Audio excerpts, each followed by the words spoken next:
مبینہ audio leak سے عمران حکومت گرانے کی امریکی سازش کے بیانیے پر سوالات۔ سائفر کے معاملے پر صرف کھیلنا ہے، امریکہ کا نام نہیں لینا۔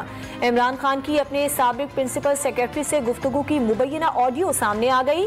آپ کو یاد ہوگا سائفر میں ڈی مارچ کا ذکر ہے، سفارتی زبان میں اسے انڈائریکٹ تھریٹ کہتے ہیں۔ اجلاس بلا کر شاہ محمود قریشی سے سائفر پڑھنے کا کہتے ہیں، منٹس بنا کر معاملہ بیوروکریسی کے ریکارڈ پر لے آتے ہیں۔ مبینہ آڈیو لیک میں اعظم خان کا مشورہ، عمران خان نے جواب دیا اینی ہاؤ، یہ غیر ملکی سازش تو ہے۔ وزیر اعظم ہاؤس کی 5 روز میں چوتھی آڈیو لیک نے سیکیورٹی اور پرائیویسی کے بھرم کھول دیے۔ عمران خان سے پہلے شہباز شریف کی مریم نواز اور اپنے سیکرٹری سے مبینہ گفتگو اور کابینہ اجلاس کی آڈیو بھی سامنے آ چکی۔ سابق وزیر خزانہ شوکت ترین کی خیبر پختونخوا اور پنجاب کے وزراء خزانہ کو ٹیلی فون کالز بھی لیک ہوئی۔ سابق خاتون اول بشرا بی بی کی مبینہ آڈیو کال میں ہیرو کی انگوٹھی طلب کرنے کا انکشاف بھی ہو چکا۔ سربراہ تحریک انصاف عمران خان نے پہلی بار جلسہ عام میں سائفر لہرا کر حکومت گرانے کی سازش کا دعویٰ کیا۔ اپنی حکومت میں ہی قومی سلامتی کمیٹی کا اجلاس بلا کر معاملہ اٹھایا۔ سلامتی کمیٹی نے سائفر میں استعمال کیے گئے الفاظ کی مذمت کی۔ D G I S P R کی طرف سے سلامتی کمیٹی کے اعلامیے میں سازش کا لفظ استعمال کرنے کی تردید ہوئی۔ شہباز شریف نے آڈیو لیک کر کے اچھا کیا، سائفر بھی لیک ہو جانا چاہیے، معاملے پر ابھی تو کھیلا ہی نہیں۔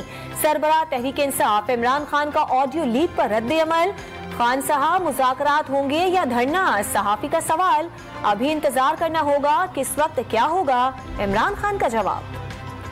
آڈیو سے ثابت ہوتا ہے مراسلہ وزیر اعظم سے خفیہ رکھا گیا، رہنما تحریک انصاف فواد چودھری کا رد عمل، مراسلہ ایک حقیقت تھا اور رہے گا، موجودہ حکومت بیرونی طاقت کے ذریعے عوام کو رون کر اقتدار میں آئی، افتخار درانی کا جواب۔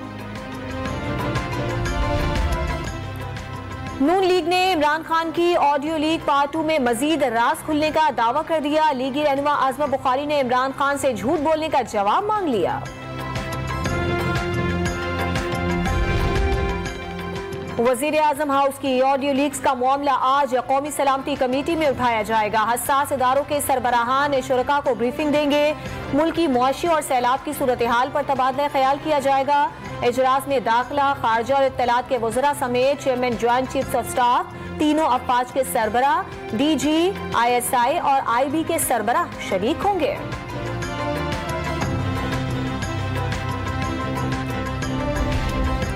روپیہ مضبوط، مہنگائی پر کنٹرول اور شرح سود میں کمی، وزیر خزانہ اسحاق ڈار نے ملک کو معاشی بھنور سے نکالنے کی ترجیحات بتا دی۔ عمران خان کی طرف سے پاسپورٹ منسوخ کرنے کے باعث وطن واپس نہ آ سکا، سیاست کو ایک طرف رکھ کر ملک کو آگے بڑھنے دیں، حلف برداری کے بعد مخالفین کو مشورہ۔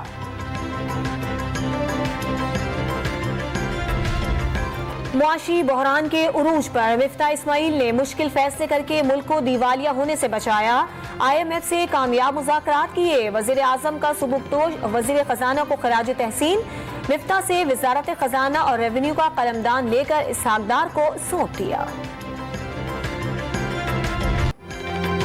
روپے کی قدر میں مسلسل تیسرے روز بھی بہتری، انٹر بینک میں $1.85 کمی کے بعد $1 $231.90 کا ہو گیا۔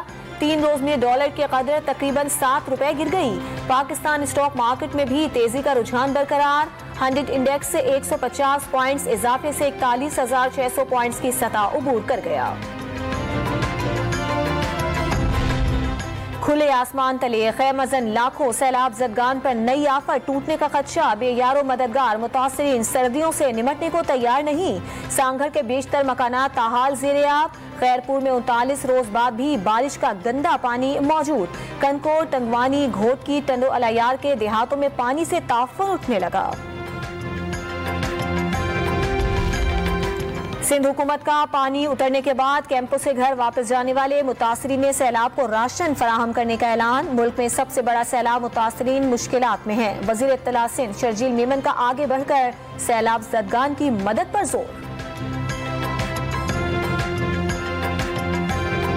سیلاب سے 3 کروڑ 30 لاکھ افراد متاثر، 1 کروڑ 60 لاکھ بچے، 6 لاکھ حاملہ خواتین تباہی کا نشانہ بنی۔ وزیر خارجہ بلاول بھٹو نے عالمی امداد سمندر میں قطرے کے برابر قرار دے دی۔ افغان معاملے پر تلخیوں کے بعد اب امریکہ سے معاملات آگے بڑھ رہے ہیں۔ چین نے مشکل وقت میں ہمیشہ مدد کی۔ امریکی جریدے فارن پالیسی کو انٹرویو واضح کر دیا، آرمی چیف کی تقرری کا فیصلہ وزیر اعظم کریں گے، جو بھی فیصلہ ہوا قانونی فریم ورک کے مطابق ہو، سینیورٹی وغیرہ بھی دیکھی جائے۔ F-16 پروگرام پر اعتراض اٹھانے والے بھارت کو سبکی، امریکی وزیر خارجہ اینٹنی بلنکن نے صاف بتا دیا پاکستان کا F-16 طیاروں کا پروگرام برسوں پرانا ہے، $450 ملین پہلے سے فراہم کیے گئے طیاروں کی دیکھ بھال کے لیے ہوں گے۔ پاکستان اور اس کے پڑوسی ممالک سے دہشت گردی کے واضح خطرات اٹھ رہے ہیں، خطرات کو بڑھنے دینا کسی کے مفاد میں نہیں۔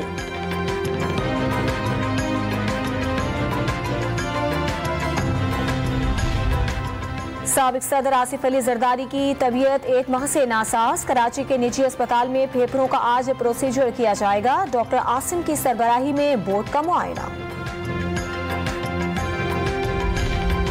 لانگ مارچ کیسز میں وزیر اعلیٰ خیبر پختونخوا کے لیے بڑا ریلیف، اسلام آباد ہائی کورٹ نے محمود خان کے خلاف درج مقدمات خارج کرنے کا حکم دے دیا۔ کوئٹہ میں آٹا 130 روپے کا کلو، نان بھائیوں نے 300 گرام والی روٹی کی قیمت 25 روپے سے بڑھا کر 30 روپے کر دی۔ پشاور میں بھی نان بھائیوں نے روٹی کی قیمت 25 روپے کرنے کا مطالبہ کر دیا۔ 140 گرام کی روٹی 20 روپے میں فروخت کرنا ناممکن قرار دے دیا۔ چترال میں صدیوں سے آباد کیلاش قبیلہ سرکاری دستاویزات میں شناخت حاصل نہ کر سکا، قومی شناختی کارڈ میں قبیلے کا نام کیلاشا درج، پاسپورٹ، برتھ سرٹیفکیٹ اور دیگر کاغذات میں کیلاشا کا نام شامل نہیں۔ وزیر اعلیٰ خیبر پختونخوا نے مسئلہ جلد حل کرنے کی یقین دہانی کروا دی۔ کراچی کے بعد لاہور کا میدان، پاک انگلینڈ سیریز کا 5واں T20 آج کھیلا جائے گا، بارش کے باعث پریکٹس نہ ہو سکی، آج موسم خوشگوار رہنے کا امکان۔ پاکستان کے فاسٹ بولر نسیم شاہ وائرل انفیکشن کے بعد اسپتال میں داخل، آج کا میچ نہیں کھیل سکیں گے، 7 میچز کی سیریز میں مقابلہ 2-2 سے برابر ہے۔